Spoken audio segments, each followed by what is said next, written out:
Vous servir, c'est mon devoir, c'est votre droit. Je suis là, moi Betty Mazengou, la journaliste internationale, la présentatrice de l'émission Tongan Zoto avec maman Israël Lajoie, maman Yabana Nibalina Bassina Bango. Salut chez vous, bonjour, bonsoir, ça dépend de l'ère à laquelle vous nous suivez et à l'endroit où vous êtes. Je vous souhaite le bienvenu dans ce nouveau numéro de cette émission. L'émission Tongan Zoto, ils ont rapport na yo papa, ils ont rapport na yo maman. Alors, tout le rapport à l'émission avec beaucoup d'attention parce que maman Israël Lajoie a levé la ramakambo oyo, ils ont pour la santé na yo et que sunga yo surtout ndeko papa oza na problème ya chombo na yo. Lelo bokoye banini oza na ke chombo na yo ekola. Et comment vous poussez et konda et puis nini oyo ko sala pour que chombo na we ekola et comment vous lai et beta ba ku ebele et za la bonne santé et c'est pour ça maman pendant ba fête na bino. Voilà. Alors bande ko vous lancez de partout, nous sommes ici à Kinshasa, nous sommes sur l'avenue Boma numéro 11 dans la commune de Bandalungwa. Bandal Bisengo bien sûr. Alors place Nyon Sozali commune Oyo Fandi ceux qui osent ka transport tous en amour tout kana olingo ya place o maman Israël Lajoie azali ayambaka tout le jour parce que aza awana église Jésus-Christ la vie ici ka oyo pe maman aza wana pona ko traiter bino bande ko za ba problème les autres ça ba santé na bino osui kaka transport ya Bandal o kitana arrêt Chibangu. Alors, ce qui est arrêt Chibangu au traversé, Nangambu wana avenue Mokozane ya Munene, babenga kango wenze ya baluba, bokomona bi ba maman bazoteka wana ba épices,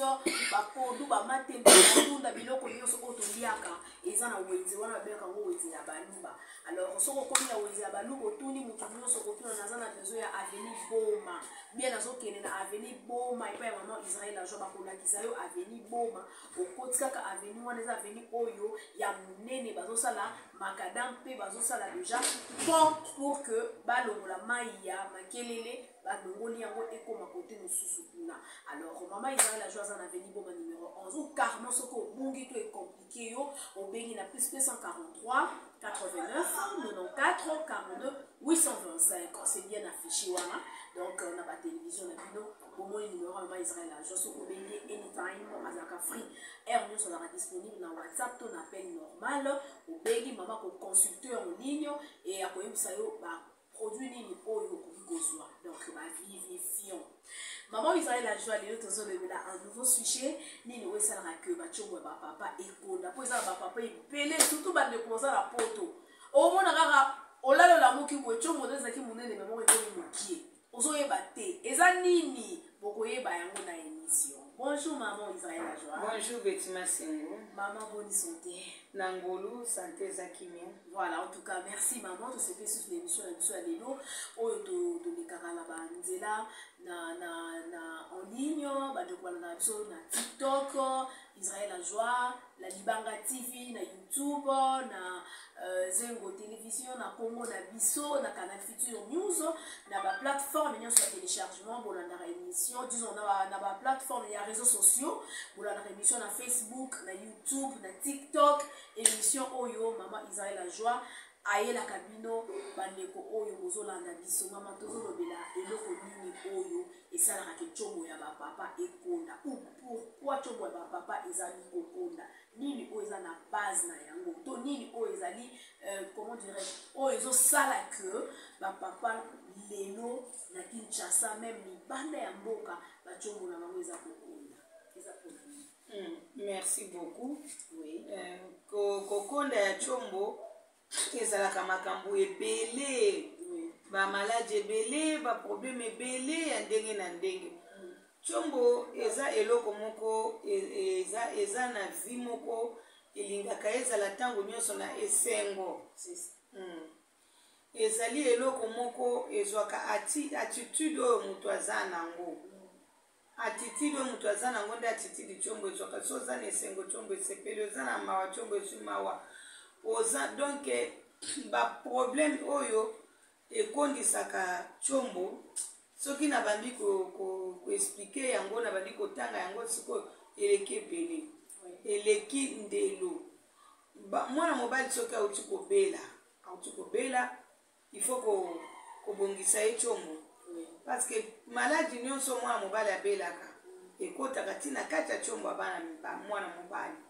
soki ozomona lelo bato ebele bazosouffrir na bachombo na bango komela banzete na bastimulant eza mpo bayebi eloko wana te chombo eza eloko moko elingaka esepelaka na nzala te nzala nini nzala ya chombo nzala ata mosusu oba te chombo nzala nango eza mpo esalaki rapport sexuel te yango wana ezoka te chombo eza eloko moko fo eliaka ekolia nini ekoliaka biloko oyo oliaka wana me misisa na yo ya chombo il faut ezala polele yango bomonaka nga soko oyepa na ngai nabandi mpona avana banda kosoigno na kofongola nani misisa ya chombo wana nafungolaka bino misisa na ntina naza mama na bino mama atikaka mwana azokufa bongo te ifo kosove ye na ndenge nini libala na ye eza malamu kofongola ye chombo nafungolaka bino bamisisa oyo nafungolaka ngo mpo ezala polele nafungolwango na démarreur kiso ngai démarreur nga na sala babiloko bino bokenda komela ana ezoboma bino bachombo ezokondisango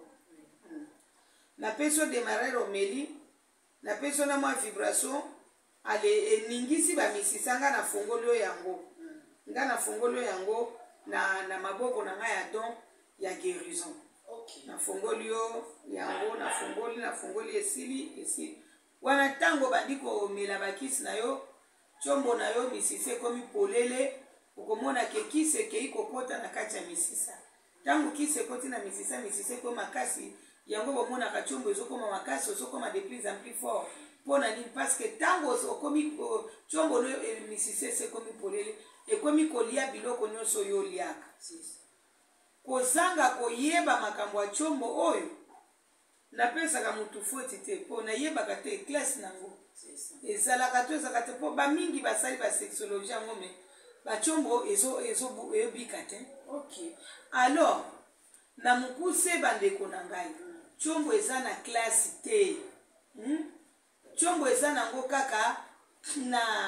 na mayele oyo nzambe apesaki chombo ezala ozoka c'est-à-dire que misisa na yo ya chombo sala effort misisa na yo ya chombo eza nango polele po soki misisa ya chombo na yo eza kokangama babiloko melaka wana ekobalola o musisa ale musisa ebaluki boye chombo ebandi kozonga nsima ebandi kokonda ekonda ti suka okomi otikala na batetiskila pamba esika chombo ezalaka omona ekoti esali lidusu ekomi libulu batetiski etikali ya pamba na nzoto mpo na nini bimelamela mpo napesaka bino foti te mpo boyebi na bino te bandeko na ngai mutu moko ayebi te makambo bino bozomona bazosaka bato bisasa na baoperation na bachombo wana eza makambo oyo bato ebele baza na masala mabele mpona yango eza makambo oyo bato ebele baza susu na chombo te mpona yango ozomona babiloko wana nyonso to eza biloko ya kotika lokola nzambe asapesi nga mayele ya kofungolaka bino misisa boye bandeko na ngai botika nafungolaka na ngai bino misisa na demarere na pomade chombo soki nalati gant soki nasi nalati gant esili nafungoli yo misisa esili chombo ekomi normal chombo ebandi kotelema chombo ebandi kolia ebandi kokoma makasi soki olingi ekola omoni keza moke mokuse olingi ekola ekoma monene molai nakokolisa yango soki yo moko osombi bapomade chombo na ngai parce que bapomade onga nasali yango nde babilia bavivifia ebele bobendi na bapomade oyo bino bosombaka na botala lelo nde bachombo na bino ekomi tala bandeko na ngai nazobisa bino kisa chombo ezalaka te ça n'existe pas. Ok, maman, très la joie. Est-ce que tu reconnais que hémorroïde pèse l'une de raison où il conduit sa chombo pour papa? Kaka hémorroïde, tu as malaria pamba pe conduit sa chombo maman. Ok. Attends la typhoïde. po eza ba chauffeur problème ni on afanda ka mingi na kofanda siko babika kate kwa soki ezokonda maladi nyonso ekondisaka chombo maladi nyonso na kati ya nzoto ya mwana mobali chombo ekokonda chombo ekolemba chombo ekozwa complication alors mpona koevite bacomplication wana ya chombo esengeli kovivifie chombo kopesa yango bomoi kofongola yango misisa po te ata lelo oza na malaria ntango ozomelakisa malaria eya kokota ntina kati ya chombo mpe bika po lelo soko ozobela ata tifoide ntango ozomelakisa tifoide ekota ntina kati ya chombo mpe ezolobiko ebele maladi chombo ekoma lokola partie isolée du corps chombo ekoma eloko moko ya konéglige po eza chombo abelaki mingi ntango abiki boye chombo ebiki nango te eza pasi yango wana na mokuse tozosenga na baoyo nyonso ozali kolanda émission oyo zwa mayele mpe bika na yo zwa lobiko ya libela na libela seko na seko tolingi te yo moto olandi émission okende komelaka bastimulant banzete bibaka bakabiloko pampamba te parce que bavivifiant oyo hémorroïde wana oyoka hémorroïde bato bazoyebelaka yango na anisi eliaka élastique ya anisi eliaka musuni ya anisi bosikoyo ntango yo vivifie anisi na yo te okamati otongoli obaki omeli bimelamela yo vivifie anisi te anisi etikali sans vie ekomi anisi mort hémorroïde chronique donc kosoigne mwana mobali chombo eza na stratégie moko c'est facile oye kosoigne chombo no balakisi yo ndenge yo kokobanda kosoigne yango mpe yo moko. Voilà, merci beaucoup maman Israël Ajoa. Alors maman, bandeko ebele surtout bandeko papa oyo bazozwa un peu du poids azaki mokie akomi monene mosusu omona peut-être mosusu achange régime alimentaire na ye akomi monene libumu ekomi monene omona chombo ekoti donc ezomona na lisusu ekomi ka libumu nayebi te maman Israël Ajoa yango mpe eza vraiment conséquence monene oyo ezobebisa bachoko ya bapapa te mwana mobali wana tango posi mwana mobali nyonso oyo aza koremineti nga na uti oswanye mwa mobali moko mama namoi na bandi kokoma pwa na osala ndeni mpo na chombo nabi te tokolisaka chombo tokolisi yango epuis nalakisi ndenge nini ya kokodimnaka kokondisaka libumu na ye aza bien bota eza na mosusu mpe azoya monene mechombo ekokonda te eza na mosusu azoya monene mechombo ekoti alors il faut kobimisa ye chombo wana bamibali oyo bazaka libumu monene ndenge wana bango mwasi amatelaka ye to bakosala na mwasi rapport sexuel mopanzi to na baposition mosusu na position ya te mwasi alali amateli ye chombo ekokota te otika likolo bakosala ne barapport sexuel ne bien mais esengeli sekonde abongisa ato vivifie chombo wana kobimisa yango po soki mpe tobimisa yango ekoleka molai mpe mabeti il faut kopesa yango tai oyo mwasi mpe akosante ke chombo yango basali ngai eleki monene mpe molai te tokoki kobimisa yango boye koleka molai tokoki kobimisa yango esuki ata boye 20 cm mais ça dépasse ko mwasi nde efwa ndima so mwasi aboyi na ye tokoki kosukise ata na boye oyo eza 16 2017 akotika nango ata boye bon mais soki munene bandi koya na mutu oyo penza chombo elimwaka ye bien eza oyo amelaka stimulant parce que musisa kobaluka akopesa position kozonga nsima ala bandi kokota chombo parce que chombo ndenge eza na soko ozomela bastimulant ekolembisa élastique ya chombo elembisa élastique ya misisa ebendani élastique elembi élastique ya misisa elembi alors misisa ekangami boye eza sous na possibilité ya kolekisa mai na makila na mopepe te ale ekauki ntango ekauki boye eliami ntango eliami yaya soko nga mamano ngai soko ozomona nga nazoswanye mutu ya baka ya bongo mpo nayebi ke nzambe akofutanga mpo baka ya ndenge wana babikaka na bango te mais nga siko funa maseye funa banda na pesa ye donc na soigner intérieurement na extérieurement libanda na kati funa soigner kati na libanda na kosalela ye musala na kosalela ye musala afuta ninga pe mbongo ebele te mais lokola nzambe alakanga la vie éternelle nasaka musala nasa musala kutu ndenge liboso nazalaka kofutisa séance ya massage ya tshombo nafutisaka su baséance te ekomaka natali ndenge bamboka ngo natali ndenge mbongo eza pasi nasenga nanga mpe mutu mbongo ebele te nasoigne kaka. Voilà, alors tobengisi bino boya vraiment epele bandeko papa bandeko mibali en tout cas place nyonso bozali maman le bango très bien donc eza prix moko vraiment abordable pona yo kaka ose faire soigner oza na tshombo moko ya malamu tshombo moko vraiment ya makasi tshombo mwasi c'est ça alors yaka mbangu mama lobi ke asenga asusu bambongo ebele te donc azosala ngo mpo eza mosala nzambe apesi ye afutelaka mpe lisusu te aza na ndako na ye moko lopango na ye moko azotonga lisusu en tout cas atongi déjà ndako ya nzambe église alors aza na susu na badepense ya makosala vraiment ya makasi te oyo osengaki asenga bino mbongo ebele donc akosenga mbongo moko ya moki oyo ekopermettre asombeloka bakisi pour que asa elokisi alors papa yo ozolanda biso yo okendaki komela bimelamela bavivifie bastimulant oke kuna obebisi ba $1000 ba $1500 ozwi ata kutu lobi kote le compteur tshombo no ekondi tshombo no ekomi donc ekomi opesa na yo moko soni na miso ya mwasi ole mwasi ayokela osoni atonga yo po basi mpe batongaka ye totongaka mpe bamibali ake etonga yo omoni pa mobali wana jo wana mototikala yo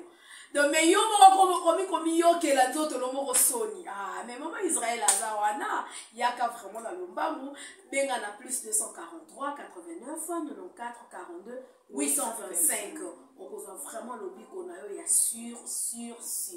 voilà mama Israël azotoke na suka ya émission na biso mama nga na molinga mpona bandeko bazolanda biso tobetaka sete olobaka ngo tout na émission nyonso batika banzete batika bastile eza na ebele ti olobaka bo bayokaka mingi kaka matoi mangongi ameli nzete ameli stimulant mpona nini tshombo telema asepelisa mwasi akenda ba 10 cours mwasi asantire ye tshombo ekufi ye bato lolenge wana mama ozaka na besoin na bango mpe baya kotraite bango bon nga nazosoigne nanga mibali nyonso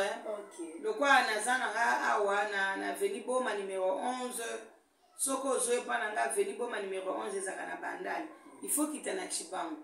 ntango yo kiti okotika na wenze ya baluba aveni boma numero 11 okokuta nga naza wana nazobongisa nanga mibali nyonso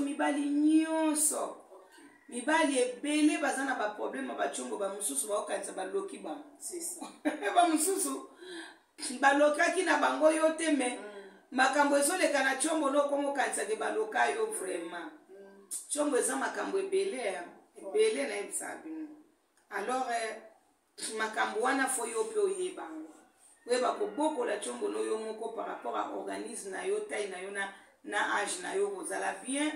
ozala mobali ti na age nzambe apesa yo soki ezalaka oza na moto okoma na 150 tshombo mpe ekoma na 150 soki oza na 130 tshombo ekoma mpe na 130 komona teke no tshombo emo ekufela yango moko avant bongo yo vandika bongo te tika biloko wana parce que tomona batshombo ya mike mikuse na batshombo ya kokufa na batshombo ya kolemba eleki ebele kasi baoyo bazwi décision ya kovivifie tshombo baza koya awa ngai moko mama no naobongiso yango nasemboli na mase yango napesi yo mpe bopikiliki pulu bukanda napesi yo énergie konzo na vibration napesi yo ça dépend ya ka na yo soki ezosenga telemisa alendisa kubisa vibration soki ezosenga carburant ya kobeta baku ebele, ça dépend ya ndenge chombo no, ça dépend ya problème osana. Ok, maman, pour boucler une question, une dernière question, pour la bandeko bazola na biso moko parla na biso mingi na émission, ya lobi bolobelaka mingi kaka moto aza na problème na chombo. Nde ya moto aza na maladie ya chombo ezo compliqué ye, chombo eza mokuse nde totoloba tout à l'heure, chombo ezo konda. Bongo mpona moto oyo aza na problème na chombo te. Pourquoi tokoki kokotisa culture moko te na bandeko ata oza na bonne santé okenda koconsulte médecin atalaka yo nano alandelaka yo ndenge tomona meme bao baza libanda mboka biso wana Congo. Est-ce que koza pe possible vraiment Israël la joie mobali oyo azali na chombo na eza en bonne santé eza nango bien, eza makasi, eza pe na centimètre bien, aya o consultant motala est-ce que akoko osala ndenge nini ayebi te mpona bato ya kawana? Bon, bato oyo mutu oyo chombo na eza déjà malamu akoyaka apozwa mayele, eza enseignement, c'est très important. Ayeba ndenge chombo amiyeba, ayeba ndenge chombo na ezali, akoyeba pe biloko chombo na elinga. Ok. En tout cas, c'est bien répondu. Je crois que Ndeko on a dit biso comprendre un mot très bien. Alors, maman, quand on suit ces émissions à Nilo, sujet na biso na éviter pour la bandeko na biso ou ebisi bandeko nyonso bolandi numéro ya téléphone ezali malamu benga. Ok. Benga pona yo, benga pe pona baninga. C'est très important. Et puis nazobisa bino ke na kaka mboka ya Kongo nde tozomona ke kelke mibali baza na chombo. Soko ke na bamboka mosusu chombo eza te. Ozoka me malamu kosunga baninga. Bonga bongisa pe baninga, bongisa pe bamindele, bongisa batu nyonso tout parce que likambo ya kovivifie chombo eza kaka pona yo moko te, mibali baza ebele. Surtout na bamboka ebele bazo souffrir, baomelaka banzete, bastimulant, bakisa bamindele. Et c'est pas bien. C'est pas bien. Yango tosengi na oyo nyonso yoki lingala, oza Brazzavillois, oza Congolais, vraiment sunga baninga. Likambo lokolo ebi bango pesa baninga numéro na nga ya téléphone, partager émission. Partager yango na balangue ebele oyo yebi. Okozwa kaka même émission na nga oyo okei ko conseiller nango baninga na langue oyo olobaka anglais, olobaka langue nyonso olobaka o expliquer mais otie numéro na nga opesi bango conseil babenga nga. Nzamba kopambola yo. Ozoka. Merci beaucoup. Voilà, merci beaucoup. Alors, c'est par ici que nous mettons un point final à ce sujet. Et surtout, à Bolandi Biso, Maman Betty c'était Makasi, Oyebi anglais, Ngadabaki Oyebi espagnol, Oyebi Chulu, Baki Congo, Swahili, français. Pour la bandeko peut-être bayebi langue na biso lingala te okoki pe kopesa bango émission o interpréter les mots que ça va que bavivifiaka yango basalelaka basalelaka pe banzete te bavivifiaka yango na bavivifio ya Maman Israël la joie. Carrément opesi numéro à Maman Israël la joie plus 243 89 94 42 825 yango na pesa affiché wana bakomi Maman Israël la joie. So opesi numéro oyo moto aza na problème ya chombo akobenga directement Maman Israël la joie ataza musika aza na Europe, Amérique, Asie, aza même na Afrique. Maman Israël la joie akoconsulter en ligne et puis akotinga ye bakisi na ba agence o Maman tinga ka ekomaka yepe wana bien akoyibo pe mwasi to sungana ko to sala molingo ay on soigna chombo ekolawa. Olingi koyebisa baninga tokanisa bayo botolo mwasi te. Merci maman. Merci beaucoup. On se retrouve déjà à la prochaine. D'ici là, portez-vous bien. Que Dieu vous bénisse. Hein? Merci. Prenez bien soin de vous, hein? Car la santé est primordiale. Voilà. La santé n'a pas de prix. Hein? Merci beaucoup. Ciao.